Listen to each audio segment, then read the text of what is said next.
Desde la esencia misma de nuestra humanidad, entendemos que cada migrante porta en sí una narrativa de valor inmenso, una que refleja sueños, sacrificios, aspiraciones. Su viaje es un canto a la valentía. ¿Cómo carajo se hace esto?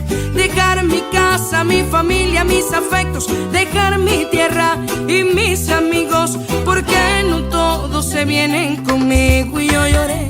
Una búsqueda constante por un mañana prometedor. La auténtica riqueza de una sociedad se manifiesta en la calidez con la que acoge a aquellos que buscan un hogar. Somos fuertes, no por nuestros muros, sino por los puentes que construimos. En el corazón de la migración encontramos la promesa de un nosotros que abraza la diversidad y desdibuja las fronteras. Al alzarnos en defensa de los migrantes, no solo cultivamos la compasión, sino que reafirmamos nuestra creencia en un mundo más unido, más humano, más esperanzador. La acción solidaria es, al fin y al cabo, un reflejo del amor que tenemos por nuestra familia global. El episodio de hoy es una gran historia de vida valiente, con varios retos complejos. Eso sí, con unas ganas de dejar un mejor futuro, un mejor mundo del que encontró. Me fui.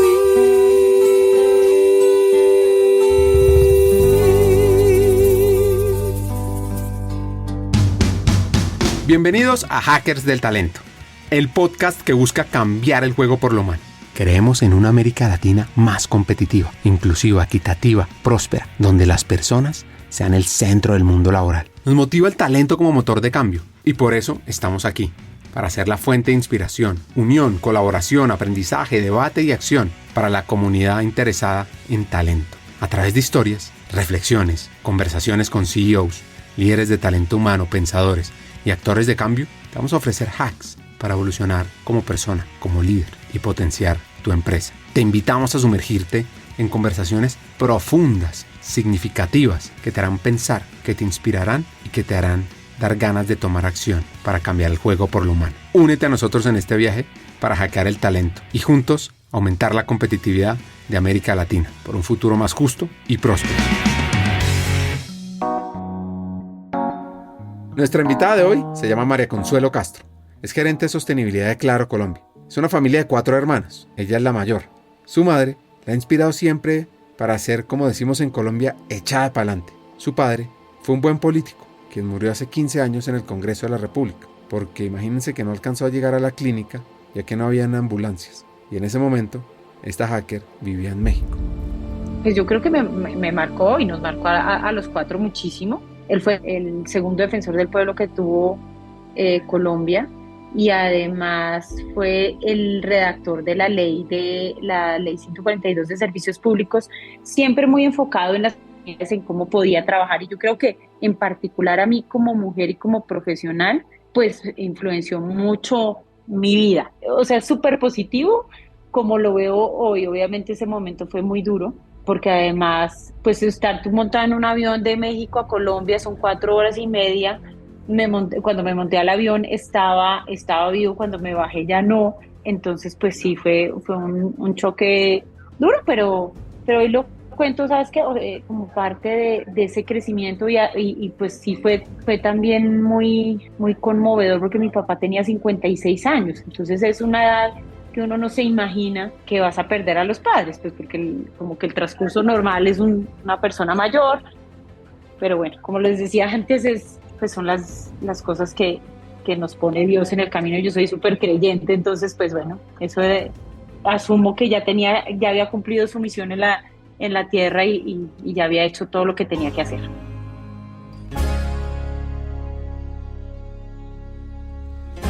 ¿Qué recuerdos tiene de esos momentos mágicos con su padre, con su familia? Que éramos súper unidos, hacíamos unos planes muy simpáticos de salir a montar en bicicleta alrededor del barrio, muy normales. Al final de esos planes siempre el plan era, por ejemplo, irnos a comer en helados Holanda, que no sé si algunos de los que nos estén oyendo conocieron, que era una heladería muy rica. O terminábamos en un sitio que vendían unos sándwiches de jamón de cerdo deliciosos. Esto era en la 57, en lo que se llamaba en ese momento Sears, y tomábamos Ponimalta. Ese era el premio mayor, bueno, eso era lo máximo. Nos fascinaba vivíamos en una casa grande con 3 pisos y teníamos una terraza, hacíamos asados, hacíamos planes en la terraza. Nos gustaba mucho ir al Neusa a acampar y a hacer puro paseo de olla con la familia, ese era también un plan muy chévere. Recuerdo mucho el ver los noticiarios, creo que para todas las colombianos o las familias de mi generación, el ver el noticiero de las 7 era un evento, pero era un gran evento en mi familia, pues por los temas políticos, pero todos nos sentábamos a verlo, comentábamos. También mis papás nos inculcaron mucho, por ejemplo, leer el periódico, estar enterado de lo que estaba pasando en el mundo en ese momento, era importante para nosotros. Hacíamos también unas actividades que hoy en día, pues yo no las hago con mis hijos, no las hice, pero por ejemplo salíamos y hacíamos brigadas de barrer la cuadra, o sea, no había un sistema de recolección de basuras como tan organizado, y pues salíamos a barrer la calle, organizar, que son cosas curiosas que hoy nos traen buenos recuerdos, así que como que esas cosas nos fascinaba bailar. Mi papá, como les digo, y mi mamá son súper jóvenes, mi mamá hoy tiene 70 años, entonces fueron de la época de Donna Summer, de Rod Stewart, eran súper rockeros, les gustaba. También les gustaba la música, no sé qué, un poco protesta también, entonces como que había mezcla de todo, incluso, bueno, súper fanáticos de Óscar Agudelo y de Julio Jaramillo, éramos, mejor dicho, si me las pones, me las canto feliz. Fue muy estudiosa en el colegio, pero, un poco rebelde. No, yo era medio nerd, fui súper juiciosa en el colegio. El único recuerdo que tengo así como curioso en el colegio, como raro, como medio, no, hay dos súper recuerdos. El colegio, como te decía, era de Monjas Sagrado Corazón en Calatrava. En algún momento las monjas, pues por falta de financiación, tomaron la decisión que iban a vender el terreno donde estaba el colegio. Yo organicé la huelga en el colegio y vimos que no podía pasar eso. Yo era del comité organizador. Eso es lo más rebelde que he hecho en mi vida. Hicimos pues una campaña y tratamos de movilizar a los alumnos y a las alumnas y a los padres de familia, pero pues ya eran unas circunstancias económicas pues que era imposible solventar por parte de las monjas, entonces de la congregación. Entonces pues nada, se tuvo que vender. Y también me tocó la época de Flans, y con dos amigas nos aprendemos las coreografías y armamos un show que nos volvimos famosas, o sea, hasta ahí, boletería, y cobramos, me acuerdo que lo hicimos para la excursión de sexto, de 11, recaudar fondos, entonces así pudimos financiar a nuestras compañeras que no podían ir. Entonces esos son como dos recuerdos súper marcados.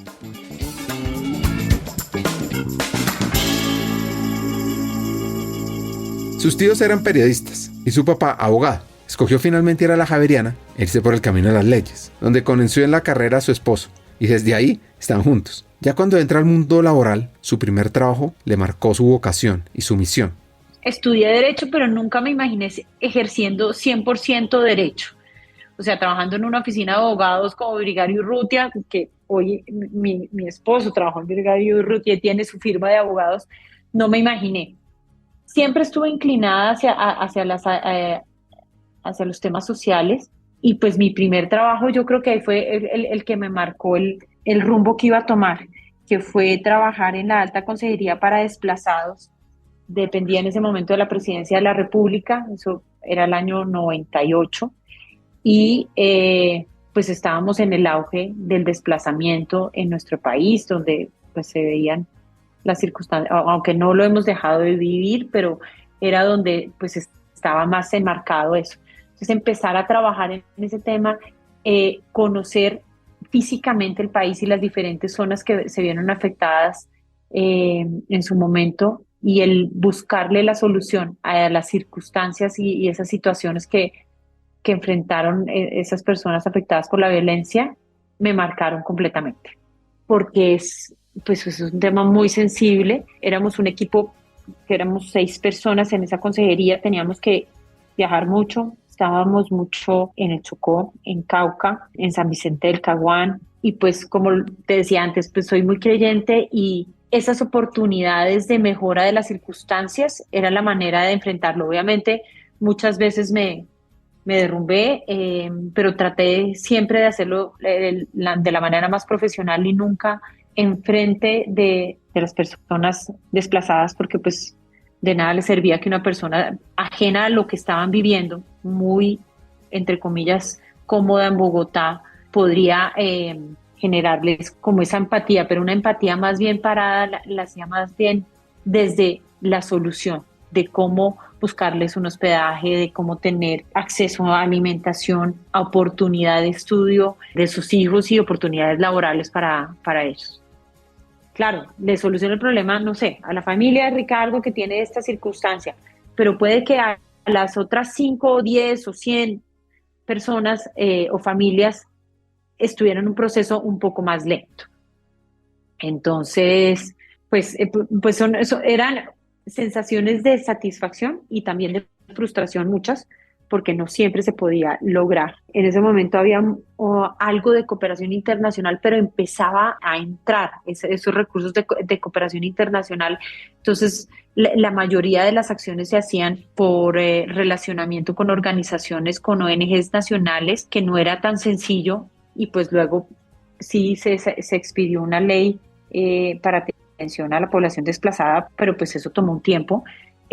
Pues para que hubiera recursos propios por parte del gobierno nacional para atender esas necesidades. A lo largo de los más de 200 años de historia que tiene Colombia, obviamente hubo muchos desplazados. Lo que sí es que hoy por hoy, cuando desde el sector público se crea una consejería, pues este tema se hace mucho más visible y comienza a trabajar más enfocado en cambiar esa realidad en el país.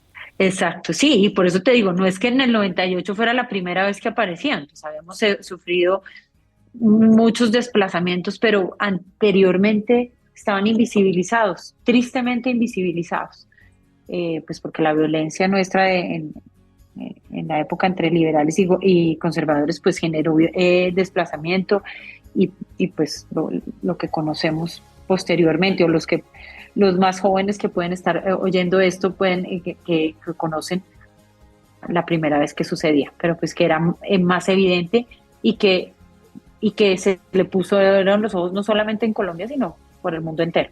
Mi carrera ahí, bueno, sigo ahí después, bueno, estoy ahí en la Consejería para Desplazados. Posteriormente nace mi hijo mayor y me tomó, bueno, mis 3 meses de licencia y continúo trabajando en la Consejería para Desplazados, pero eso es aún más difícil, pues por obvias razones, por los temas de un niño chiquito. Y el tema, pues como me lo decías ahorita, pues es un tema súper sensible. Entonces ya, además de entender lo que les pasaba a estas familias, pues también ver lo reflejado que podría ser tu hijo muy fuerte. Estuve un par de años más y luego nació mi segunda hija y en ese momento mi esposo trabajaba en IBM como abogado y le ofrecieron la posibilidad de ser el director jurídico para Latinoamérica y México desde México. Y ahí fue cuando nos fuimos a vivir, cuando mi hija chiquita tenía 2 años, mi hijo mayor tenía 5. Nos fuimos a vivir, estuvimos casi 7 años allá. Yo no tenía permiso de trabajo, entonces me dediqué a ser madre 100%, y luego pues regresamos en el 2008-2000, cuando murió mi papá. Y ahí me gustaría contar una cosa, Ricardo, que a mí me genera hoy en día orgullo, porque pues obviamente después de esa experiencia, bueno, trabajé en una aseguradora antes de irme, en Seguros Guianza, como una abogada, desempeñándome como abogada 100%, pero cuando regresamos acá, pues vinimos felices. Santiago regresó, Santiago es mi esposo, regresamos, volvimos con la empresa que nos llevó, pero después de un año él tomó la decisión de decir, bueno, yo quiero crear mi firma y empezar a trabajar. En ese momento se asoció unos abogados, con unos abogados, hoy en día, que podría decir que son los más inescrupulosos de la vida. No fue la mejor experiencia, obviamente. perdimos nuestros ahorros en esa inversión como de familia. Bueno, había que aterrizar. Yo seguía siendo mamá 100%, y bueno, había que tomar medidas en el asunto y empezar a buscar empleo.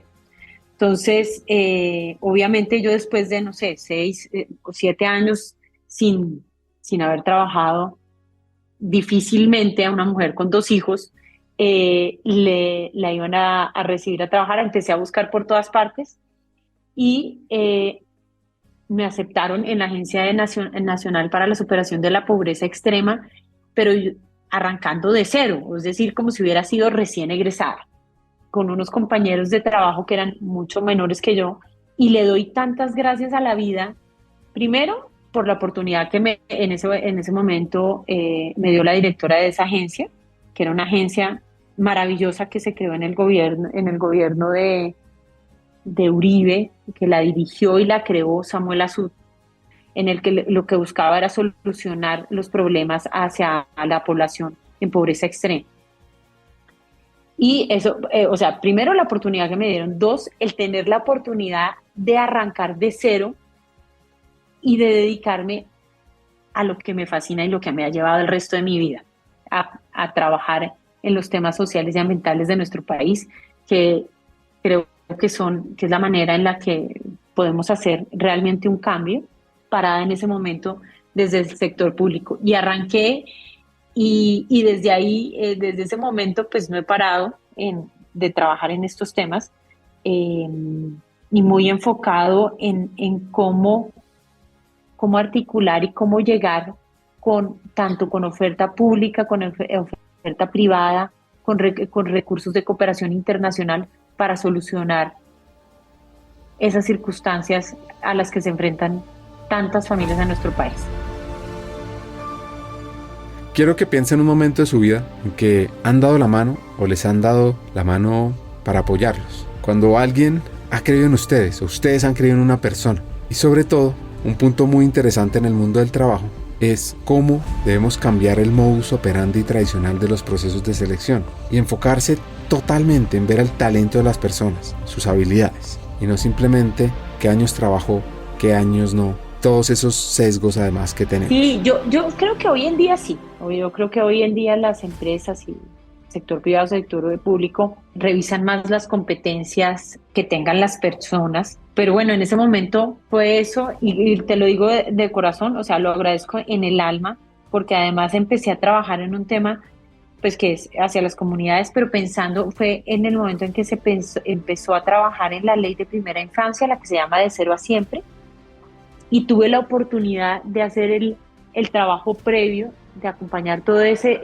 desarrollo de la ley y de verla materializada y cómo hoy en día es una realidad en nuestro país. Entonces es lindo, o sea, el grado de satisfacción es tan grande, por eso se los cuento, porque podría no ni contarlo, pero para mí es importante, y también lo hago también como un tema de empoderamiento. O sea, las mujeres a veces nos vemos solo con una arista o solo con un perfil, la máscara, podríamos decir, con un solo vestido, el de ser mamá o el de ser profesional, pero al final del día, y creo que las mujeres en Colombia lo demostramos a diario, tenemos puestas todas las camisetas y sacamos, perdón la expresión, esa berraquera de donde no hay, y hay que meterse y la sacamos. Y yo creo que eso también es parte de esa historia. Estando en el Departamento de Prosperidad Social, manejando varias dimensiones para erradicar la pobreza, el director del Fondo de Adaptación, un fondo que se creó para contrarrestar el impacto de la ola invernal que se vio en Colombia, la llama para que le apoyen alianzas, para que se conectara con las comunidades, para que aportara a la reconstrucción de Gramalote, un municipio que se vio afectado por la ola invernal tanto que casi que tocó volverlo a diseñarlo y construirlo de cero. Entendamos esto. Antes era un pueblo lindo, yo no lo conocía, están sus ruinas, pero el nuevo Gramalote también tiene un contenido súper especial, pues porque es eso, volver a tu sitio, y yo creo que cuando uno ha trabajado con familias que han sido desplazadas por la violencia o las diferentes circunstancias, y poder volver al sitio donde naciste, eso genera arraigo, empatía, felicidad y poder compartir eso con las familias. Y que ese municipio haya sido planeado con las familias, cómo se diseñaron las casas, cómo se hizo la plaza de mercado, cómo pensar en las necesidades para el adulto mayor, en los jóvenes. Entonces es bien impactante y también muestra que lo podemos hacer, porque a veces nosotros mismos en Colombia nos sentimos impotentes muchas veces frente a muchas circunstancias, pero somos capaces de eso y de muchísimas cosas más. Ver la calidez de la gente, o sea, por más circunstancias difíciles o de vivir al lado de, no sé, el río Magdalena, que se sube, que se baja, de tantas falencias, de tantas necesidades insatisfechas, pero el encontrarse uno con personas que siempre tienen una sonrisa y que siempre quieren o velan por el bien de su corregimiento, de su municipio, eso también pues dignifica lo que hace uno cada día más. ¿Y cómo sigue la historia? Se terminó el gobierno de Juan Manuel Santos y pues cuando hay cambio gubernamental, pues obviamente pues hay cambio en todas esas organizaciones y los cargos de libre nombramiento y remoción pues presentamos uno inmediatamente la renuncia y pues obviamente fue aceptada y el gobierno de Duque pues trajo un nuevo gerente y trajo un nuevo equipo, cosa absolutamente normal. Yo había iniciado un proceso de selección en Claro. Claro, pues una empresa gigante, me has oído la historia, pues ha estado siempre marcada por el sector público, o sea, solo había tenido un empleo privado que fue de seguros Guianza, pero bueno, hice todos los procesos que toman tiempo, entrevistas, exámenes, visita domiciliaria, cosas curiosas que pues no me habían tocado antes. Y bueno, pasé y llegué a Claro con una misión muy clara de organizar el área de responsabilidad social. Dependía en su momento de la Dirección de Asuntos Regulatorios y Relaciones Institucionales. Era una coordinación y ahí viene otra cosa que pasa en la vida y es, quería seguir creciendo, pero la oportunidad laboral que se presentaba era de ser coordinador después de ser subgerente, pero ahí viene otra vez un poco lo que te decía antes del querer aportar independientemente del cargo. Sabía que podía hacerlo. Entonces llegué, un equipo, éramos 2 personas en ese momento y empecé a trabajar y organizar con un director que pues primero me abrió las puertas, 2 me dijo, usted es la que sabe, usted haga lo que tenga que hacer y cuenta con el apoyo. Entonces ahí empezó a surgir toda la estrategia de sostenibilidad de la compañía. Hicimos un análisis de materialidad que no tenía la compañía, enfocar las acciones de responsabilidad y de sostenibilidad hacia unos objetivos claros, enmarcarlos en los objetivos de desarrollo sostenible, enmarcarlos en lo que sabíamos hacer, en lo que sabemos hacer nosotros, que es tecnología, y por eso hoy tenemos un propósito que es con la tecnología que transforma vidas, o sea, ese valor agregado que hacemos desde lo que sabemos. Empezar a generar ese trabajo pues articulado de 2 personas, luego crecimos a un equipo de 3 y seguimos hoy siendo un equipo de 3. Hoy soy la gerente de esa estrategia dentro de la compañía que hace parte de la planeación estratégica, es un objetivo táctico de la compañía hoy en día, que pues ya no somos 3, ya somos 11,000 colaboradores dentro de la compañía trabajando con foco en sostenibilidad. Entonces me siento también muy, muy orgullosa. Estos 5 años han sido, bueno, yo voy a cumplir 5 años el 4 de diciembre que entré a Claro. Yo creo que es una transformación. Nosotros hacemos parte de un grupo que se llama América Móvil y te puedo decir que somos la primera operación con una organización y con una estrategia tan robusta y tan interiorizada al interior de la compañía. Entonces me llena también de orgullo. Vivió 2 retos, 2 problemas, como decimos nosotros, 2 chicharrones, temas complejos que debía transformar. Y aquí es de esos momentos de aprendizaje donde uno comienza a ver cómo eso lo terminó convirtiendo en unos grandes logros alcanzados. La compañía pues hacía muchas acciones, pero estaban un poco más enfocadas o más paradas desde los temas de de patrocinio, temas de marketing, transformar esa mirada hacia lo que realmente es la sostenibilidad. Eso es un gran chicharrón que todos los días igual lo seguimos trabajando, pero ese yo creo que fue el más grande. El segundo chicharrón, realizado ese análisis de materialidad, de pronto a las personas que no están dentro de este tema les puede costar trabajo, pero es básicamente es el identificar qué es lo importante para una compañía frente a los temas sociales y ambientales en los diferentes grupos de interés. Entonces son los accionistas, son los colaboradores y colaboradoras, son los clientes. Entonces el identificar cuáles deberían ser los focos de la compañía, yo creo que fue el segundo chicharrón, pero un chicharrón chévere, porque fue ahí ponerle los pies y la cabeza a esa estrategia. Y sobre eso, organizar la casa. Entonces, yo creo que esos fueron los dos retos más viejos. En retos más nuevos, es una compañía que lleva 28 años en el país, que viene trabajando en los temas de ser huella de carbono cero al año 2050, hace más de 12 años, pero ese tercer reto es el lograr organizar con una sola línea, porque somos tan grandes que podría estar, o sea, que está dividido en muchas áreas. Entonces, el lograr una sola cabeza, el lograr entender todo lo que se está haciendo y que tenga un objetivo primordial, ese es el tercer chicharrón. Y de logros, decirte que pasar de una red de voluntarios de 40 personas a ser más de 700 personas en la compañía, que somos parte de la red de voluntarios de la compañía, eso es uno de los logros. El haber logrado que el presidente de la compañía y sus 10 directores ejecutivos estén completamente convencidos de la importancia de la sostenibilidad, y no de dientes para afuera, sino completamente interiorizado. Y eso permite que toda la organización lo viva. Te diría 2 logros más. Uno es el haber generado la ruta de inclusión laboral para población vulnerable, que tiene 4 años, y el haber generado la iniciativa de escuelas conectadas, que es con la que le estamos entregando internet gratuito a las instituciones educativas de nuestro país, que uno podría decir es chiquito, pero tiene un impacto grandísimo, y pues sobra que lo diga porque lo vivimos en la pandemia.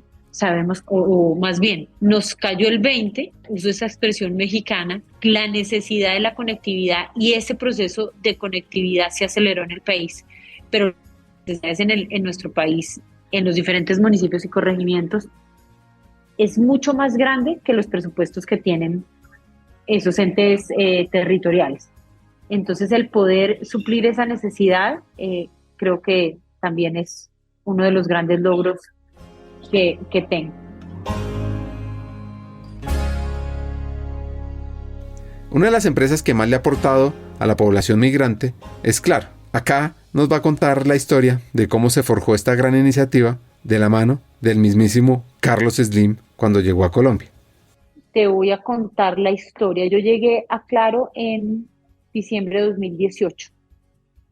En el mes, yo creo que fue octubre o noviembre, había venido el ingeniero Carlos Slim a Colombia, y pues había evidenciado la circunstancia puntual de lo que estábamos viviendo en Colombia con respecto a la migración. Entonces, en su momento, yo, como te digo, no estaba en la compañía, pues él dijo, tenemos que hacer algo. Lanzó la propuesta. Cuando yo llegué, entonces me dijeron, bueno, arranquemos, empecemos ¿qué podemos hacer con esto? Entonces empezamos a trabajar, empezamos a tocar puertas de la alcaldía Fontibón, que es donde estamos nosotros en esta localidad, con el gobierno nacional, con Migración Colombia, con la Cancillería, de ver cómo podíamos hacer. Pues obviamente en ese momento bases de datos e información pues no se tenía. Bueno, hay mucha información que no se tiene, sobre todo por el cambio de celulares o de número de las personas migrantes. Dijimos esa manera, o sea, logramos vincular, haciendo esa estrategia, nosotros mismos contactando 8 personas, y lo tengo grabado en mi mente, para el mes de enero de 2019. Entonces dije, no, esto no es la manera, aquí tenemos que trabajar de manera diferente porque por acá no es. Entonces lo que hicimos fue, bueno, empecémonos a sentar a organizar la casa. ¿Qué podemos hacer desde claro qué sabemos hacer y qué necesitamos para crear como ese ecosistema que permitiera solucionar las diferentes problemáticas? Entonces ahí nos encontramos con las agencias de empleo y emprendimiento de Bogotá, particularmente con Compensar. Nos sentamos con otras, pero pues pudimos materializarlo con Compensar, y nos sentamos con CUSO. Y empezar a entender y empezar a construir desde la necesidad de la empresa. ¿Qué necesito? ¿Qué roles necesito suplir? Y entender cómo con esa población podíamos lograr generar el empleo formal, cumpliendo con los requisitos establecidos sin saltarse nada, sino flexibilizando un poco esos procedimientos, que por eso cuando tú me preguntaste que cómo me sentía y si hoy sería diferente, yo creo que sí, porque las empresas hemos flexibilizado pues todos los procesos de vinculación, y en particular en este proceso pues lo hicimos como compañía. ¿Quieres potenciar a tu equipo, a ti, evolucionar hacia un nivel de desarrollo fuera de serie? Excelente, te tengo noticias. Hemos diseñado un programa de formación pionero en la región, con el propósito de equiparte con las habilidades, conocimientos y herramientas esenciales de talento humano para evolucionar en tu rol de liderazgo. Te quiero presentar nuestro nuevo programa de formación, Talento Humano para Todos. Programa online en vivo, único en su tipo, creado para líderes de todas las áreas de las compañías de América Latina, aquellas personas dispuestas a romper moldes y potenciar su liderazgo humano. Ahora, seguro te preguntarás, ¿por qué Talento Humano para Todos es la elección perfecta para mí? Pues mira, vienen 4 razones. 1. Aprenderás de la mano de los hackers del talento, destacados vicepresidentes de talento humano que están liderando la transformación en sus organizaciones en América Latina, quienes te compartirán las mejores herramientas para potenciarte a ti, a tu equipo y a tu compañía. 2. Te integrarás a una comunidad de estudiantes, de líderes visionarios, personas que como tú están decididas a marcar diferencias significativas en sus equipos, usando las mejores prácticas y herramientas de talento humano, porque es que talento humano no es un área, talento humano es de todos. 3. Nuestro contenido te va a dar una ventaja competitiva. Vas a aprender temas como la importancia estratégica de talento humano, cómo atraer y desarrollar el mejor talento, cómo crear modelos de compensación atractivos, sobre el poder de la cultura organizacional, change management, aspectos legales del mundo laboral, los desafíos del futuro del trabajo, la experiencia del empleado, el liderazgo transformador y también cómo gestionar la diversidad, la equidad y la inclusión. Y 4, por cierto, vivirás un aprendizaje interactivo, dinámico, con sesiones además de coaching entre pares, debates, desafíos, y además podrás profundizar en tu aprendizaje al tener acceso a miles de contenidos asincrónicos para aprender a tu propio ritmo. Así que, ¿estás listo? ¿Estás lista para hacer esa chispa que impulse el cambio en ti, en tu equipo, en el mundo laboral de América Latina? Únete a Talento Humano para Todos. Comienza tu viaje hacia el liderazgo transformador. Es muy fácil. Regístrate ya en www.hackersdeltalento.com. Buscas Talento Humano para Todos. Te inscribes y arrancas a aprender. Eso sí, solo te digo, los cupos son limitados. Así que no esperes más. Tu equipo y América Latina te necesitan ahora más que nunca. Porque talento humano no es la responsabilidad de un área, es de toda una compañía. Y tú como líder vas a aprender cómo potenciarlo. Sigamos con el episodio. Para la comunidad de hackers que nos está oyendo, que pueden impactar el futuro de las generaciones, es clave escuchar a María Consuelo sobre cómo ha sido el proceso. Saquen su libreta, tomen nota si quieren ser parte del cambio. Quieren ser parte de esa transformación para personas migrantes y para personas en condición de vulnerabilidad. Bueno, ha sido un ejercicio de prueba y error. Primero sentarnos a identificar cuáles son las necesidades, encontrarte personas de la misma empresa que te dicen, no, pero yo te voy a poner un ejemplo que no es cierto, pero si estoy pidiendo que sea profesional en ingeniería, ¿por qué me está diciendo que no le pida el título, por ejemplo? O porque si estoy pidiendo que sea bachiller y que tenga 3 años de experiencia en ventas, porque ahora usted solamente me está pidiendo que sea bachiller, que no me entregue el diploma. Entonces eso, pues es, primero es encontrar una barrera y lograr civilizar de demostrar que la necesidad existe, la necesidad de la empresa de vincular personas, pero la necesidad real de esa población vulnerable, que no son solamente migrantes, sino son mujeres, cabezas de hogar, víctimas, jóvenes, que si no logramos, que si no hacemos esos ajustes razonables, no tendrían una oportunidad laboral. Ese fue el primer como choque.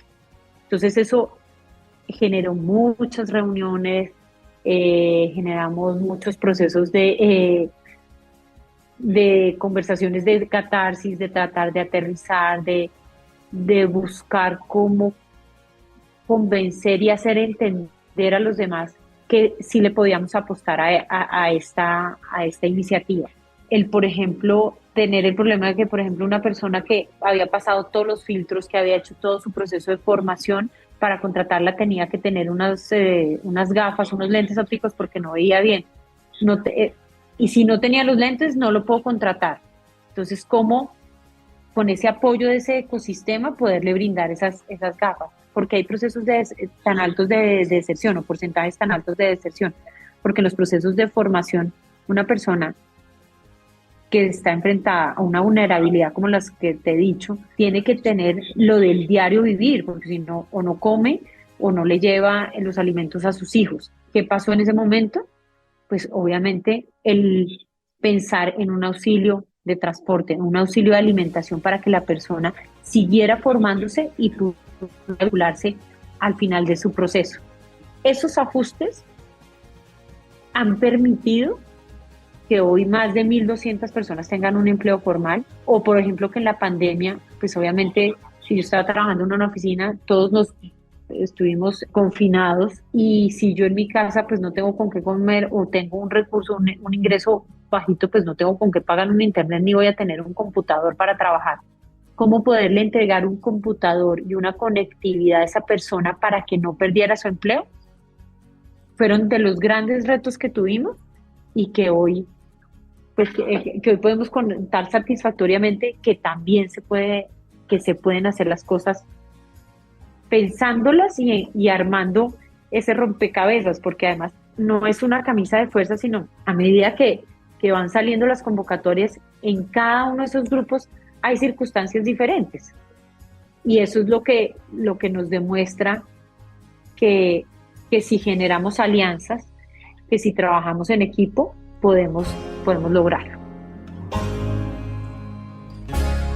Dice el Dalai Lama, la compasión y la tolerancia son necesidades, no lujos. Sin ellas, la humanidad no puede sobrevivir. ¿Qué historia recuerda de tantas personas impactadas? Son tan impresionantes de sentir la satisfacción, aunque haya muchísimos momentos de frustración porque te encuentras con muchas personas que tienen unos conceptos preconcebidos frente a este tipo de población, pero lograrlos romper o escuchar esas historias de esa oportunidad fue la que me permitió estudiar, o el tener acceso a esa plataforma me permitió dejar de ser un vendedor y hoy ser, por ejemplo, uno de los presentadores de Red Más Noticias es un migrante, estudió gracias a una de esas plataformas y hoy es presentador. Entonces, contar eso, o sea, es de la vida real, no es que sean historias que estén inventadas, sino que, o sea, que están aquí, que ojalá que tú pudieras en ese recorrido que vas a hacer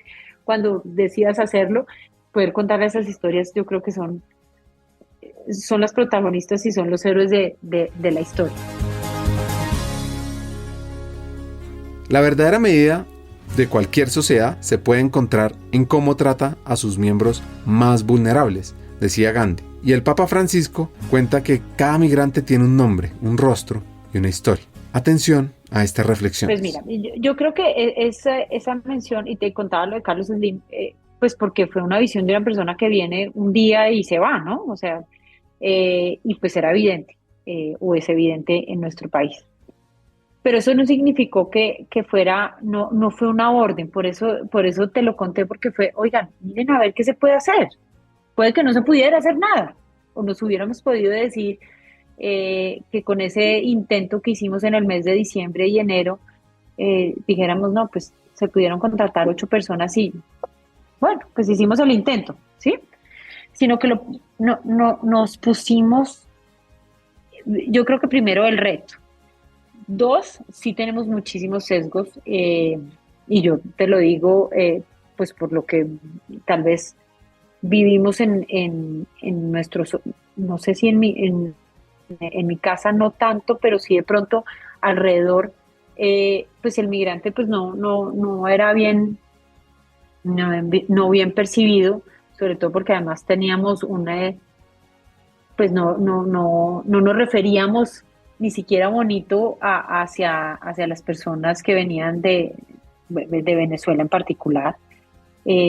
O por lo menos en Bogotá siempre hay una referencia, pues como falta de respeto.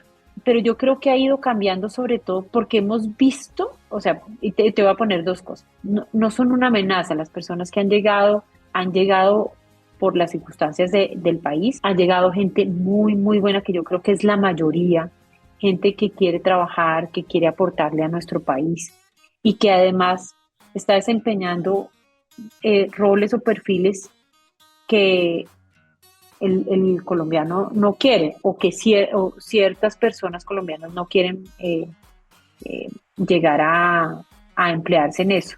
Pero ahí, por eso no me gusta hacer una diferenciación tan grande de migrantes, sino para mí, como lo percibo, es población en una condición de vulnerabilidad, que tenga el apellido de mujer, que tenga el apellido de víctima, que tenga el apellido de migrante, es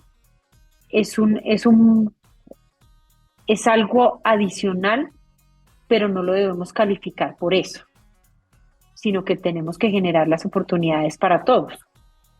Entonces, creo que ese es el punto, la minoría, y sabemos pues que hay unos temas de inseguridad que algunos sectores le acreditan a este tipo de población, pero yo creo que debemos sobrepasar eso, y yo creo que las mismas empresas nos hemos dado cuenta de eso y por eso se están generando esas oportunidades laborales. Y ahí yo le sumaría otra cosa, Ricardo, y es que no solamente, por ejemplo, lo arrancamos con Claro, pero entonces esa ruta no solamente la hacemos con Claro, la estamos trabajando con diferentes empresas, por ejemplo, del sector hotelero, porque nos hemos sentado con todas todos los sectores de la economía, porque esto no es una ruta que sea propia de Claro, o sea, lo que buscamos es que se pudiera replicar en todas las empresas, que se generara esa oportunidad laboral en cualquier sector, porque pues no todo el mundo querrá trabajar en el sector de telecomunicaciones, algunos querrán trabajar en el sector hotelero, otros no sé, en temas de educación, en temas de infraestructura. Entonces lo que hemos venido es también esa sensibilización, también dándole un viraje hacia otras empresas y otros sectores que se quieran sumar a la ruta, independientemente que haya sido generada acá, pero que esas oportunidades se multiplican hacia esos diferentes sectores, porque porque hay necesidades en todas partes, y en todas las empresas necesitamos profesionales o personas que quieran trabajar en diferentes actividades. Lo interesante de esa propuesta de Claro es la apertura a las personas más vulnerables. O sea, nosotros nunca nos hemos cerrado a la posibilidad de que sea un grupo en particular. En eso estamos siendo una política de diversidad y equidad amplísima, y lo que se está generando es una oportunidad para cualquier persona, cualquier oportunidad laboral para cualquier persona en esa condición. Es decir, que se puede presentar una mujer cabeza de hogar, se puede presentar un migrante, el que pueda cumplir o desempeñar el rol que se necesita, es el que va a ganar. Mejor dicho, aquí no hay preferencias ni puntos extra porque eres o dejas de ser, sino que las oportunidades están para todos. Y creo que eso es el diferencial, Ricardo, porque o si no, sí estaríamos generando más sesgos, incluso al interior de las compañías.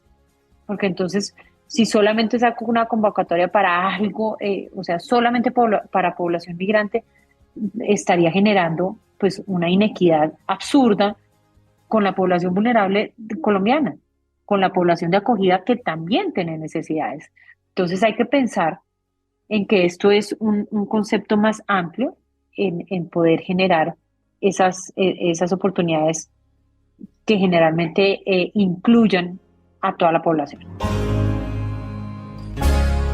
María Consuelo invierte gran parte de su tiempo buscando compartir los aprendizajes, buscando que más empresas, que más personas se monten al bus de reducir la pobreza, de apoyar a la población más vulnerable, de apoyar a la población migrante. Pues mira, Ricardo, yo me paso, no sé, casi el 80% de mi tiempo teniendo conversaciones eh, donde les contamos esto que estamos haciendo a otras empresas, del sector privado, del sector público, tratando de, voy a usar una palabra, evangelizar, o sea, contando nuestra historia, siendo una historia real, con esas caras que son reales. Eso ha generado, podamos haber abierto ese abanico hacia otros sectores, el generar más oportunidades y increíblemente, y ojalá que tú tuvieras la oportunidad de sentarte con varias de esas empresas, la recepción es increíble. La gente dice, listo, dígame, ¿qué tengo que hacer? Explíqueme, porque no sé, o me da miedo, o voy a tener que pagar más impuestos, voy a tener que hacer muchos registros ante el gobierno, el Ministerio de Trabajo, de hecho, es sencillo, es romper ese miedo que nos da de generar ese tipo de ajustes, sobre todo esos ajustes que te decían en los requisitos, en esos perfiles que a veces las empresas tenemos que son tan estrictos, que eso permite que se abra la puerta inmediatamente. Y la recepción, yo te puedo decir que en el 90-95% de las empresas con las que nos hemos sentado ha sido positiva. Dicen, listo, ¿cómo hacemos? ¿Qué tengo que hacer? Dígame y ayúdenme a organizar y eso lo trabajamos en equipo, que también creo que podría ser uno de los logros, ¿sabes, Ricardo? El decir que no nos la sabemos todos nosotros, somos una empresa grande, claro, pero que si trabajamos en alianzas y en equipo, generamos unas sinergias y unas oportunidades mucho más grandes y por consiguiente un impacto real y que se materializa más fácilmente. Cosas interesantes de este mundo de la migración. Colombia ya tiene un marco regulatorio que permite la contratación de población migrante. Estas personas representan una oportunidad de crecimiento y aumento de la competitividad para las empresas, porque aquellas que contratan esta población se benefician de nuevas experiencias, nuevos conocimientos, creatividad y potencial de innovación. Y un dato muy interesante es que las personas migrantes tienen vocación de permanencia, es decir, es una oportunidad para suplir la demanda de vacantes de difícil colocación. Y en toda esta historia, María Consuelo, con sus iniciativas, ha tenido diferentes retos, por temas de sesgo, por temas cómo se aproximan las compañías. Lo interesante es cómo lo han venido solucionando. Con algunos de las empresas que hacen parte de nuestra cadena de valor, pero te voy a decir, no son más de 3, se generaron algunas circunstancias de sesgos, pero empezamos a trabajar en unos talleres específicos de sesgos, de cómo romper esas barreras. Y hay unas barreras que son tan sencillas, Ricardo, que te voy a poner un ejemplo, tanto de un migrante o de un colombiano que sea de la costa atlántica o de la costa pacífica. ¿Cómo estamos, que sea un empleado en Bogotá, por ejemplo? ¿Cómo está distribuida nuestra ciudad? ¿Cómo están diseñadas las direcciones? Entonces viene desde la primera, tengo la séptima, tengo la montaña arriba que me aparece para la numeración.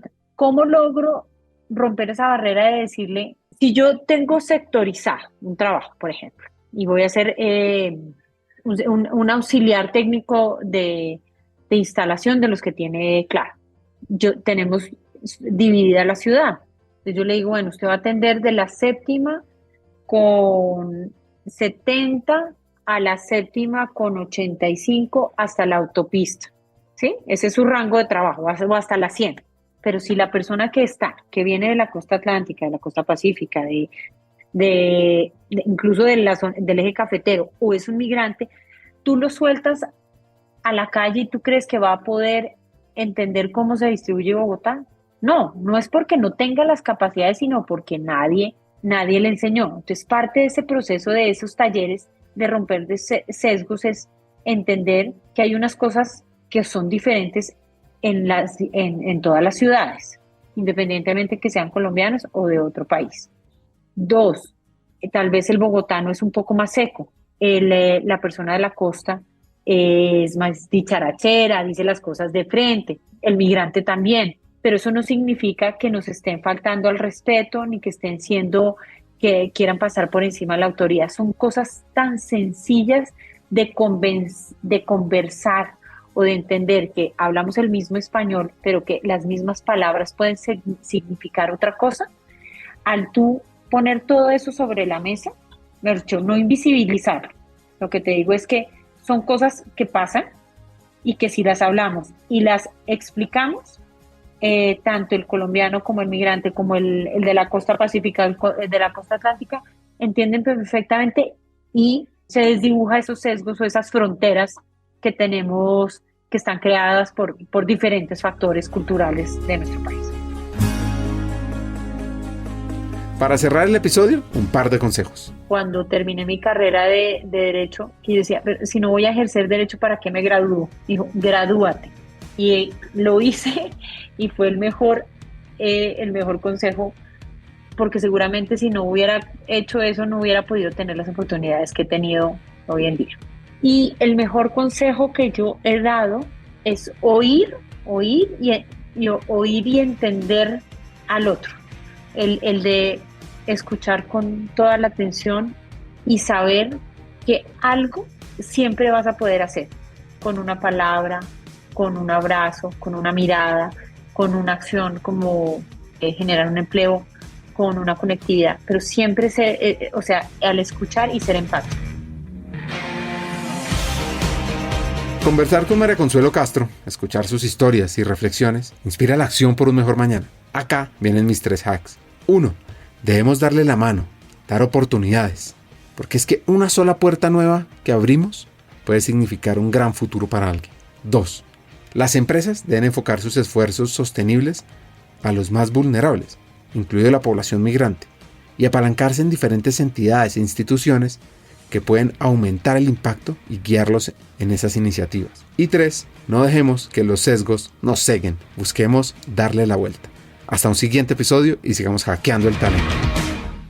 Este episodio fue posible gracias al apoyo al pueblo americano y al gobierno de los Estados Unidos a través de su Agencia para el Desarrollo Internacional, USAID. Los contenidos de este episodio son responsabilidad exclusiva de sus autores y no necesariamente reflejan los puntos de vista de USAID ni el gobierno de los Estados Unidos.